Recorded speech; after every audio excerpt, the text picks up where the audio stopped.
Hello viewers, আসসালামু আলাইকুম ওয়া রাহমাতুল্লাহি ওয়া বারাকাতুহু। আমি আশা করি আপনারা সকলে ভালো আছেন।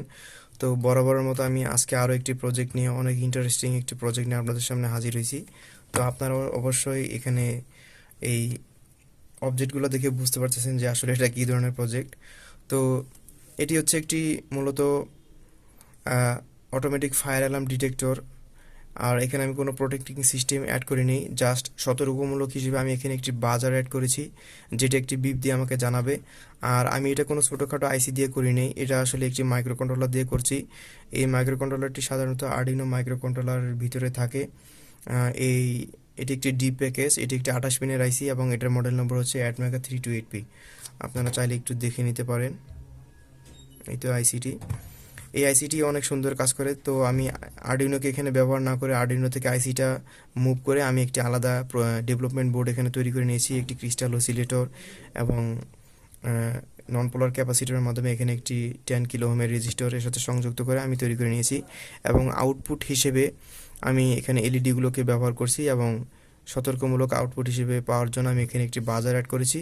এবং এখানে সেন্সিং এলিমেন্টের জন্য যে আইআর মডিউলগুলো বাজারে কিনে পাওয়া যায় সেটা আমি এখানে অ্যাড করেছি। বাট একটি ছোট্ট কাজ, যেটা আপনারা যদি কখনো এই প্রজেক্ট বানান তাহলে আপনারাও করবেন, সেটা হচ্ছে যে এখান থেকে আমরা জানি আইআর মডিউলের মধ্যে আসলে আইআর মডিউলটি দুই ধরনের হয়। তো আমার কাছে যেটা ছিল সেটা হচ্ছে সেন এটাতে ট্রান্সমিটার রিসিভার দুইটি ছিল। এটি হচ্ছে রিসিভার, এখানে একটি ট্রান্সমিটার ছিল। তো আমি ট্রান্সমিটারটি খুলে নিয়েছি এখান থেকে, আপনারা চাইলে এটা খুলে নেবেন, অথবা যদি না খুলে নেন তাহলে শুধু রিসিভের জন্য মডিউল বাজারে কিনে পাওয়া যায়, আপনারা সেটা চাইলে সংগ্রহ করতে পারেন। আর এটা কত দূর থেকে কাজ করবে এটা আপনার চাহিদার অনুযায়ী নির্ভর করবে। তবে এইটার দূরত্ব কত দূর থেকে কাজ করবে এর জন্য আমাদের এখানে একটি ভিআর দেওয়া আছে। এই ভিআরকে আপনি ঘুরিয়ে আপনার নিজের মতো করে ক্যালিব্রেশন করে নেবেন যে কত দূর থেকে এটা সঠিকভাবে কাজ করতেছে।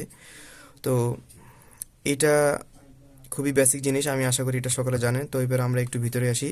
তো এটা আমি কোনো ছোটোখাটো আইসি দিয়ে করিনি, যদিও একটি মাইক্রো কন্ট্রোলার দিয়ে করছি। মাইক্রো কন্ট্রোলার দিয়ে করার একটি বিশেষ কারণ রয়েছে।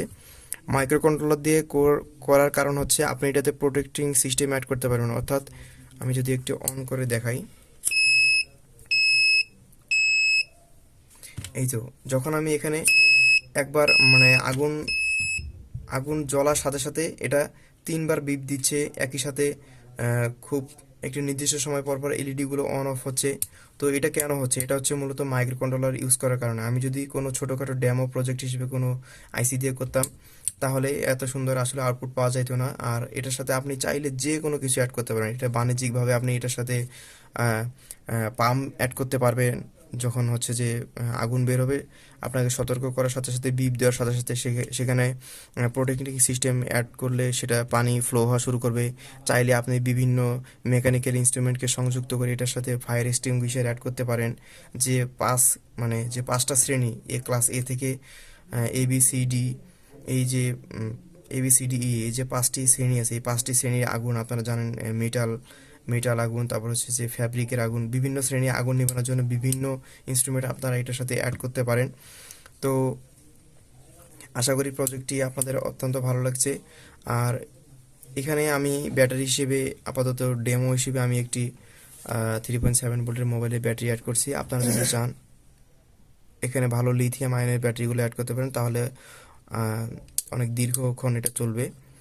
আর এটা কত দূর থেকে কাজ করবে এটা এটা নির্ভর করে আপনি যদি এখানে সঠিকভাবে ক্যালিব্রেশন করা থাকে না, বাজার থেকে যখন মডিউলগুলো কিনে আনবেন, এটা আপনি আপনার হাতে কাছে আনার পর আপনি এটার দূরত্ব নির্ধারণ করার জন্য আপনি নিজের মতো করে ঘুরিয়ে সেটাকে ক্যালিব্রেশন করে নেবেন।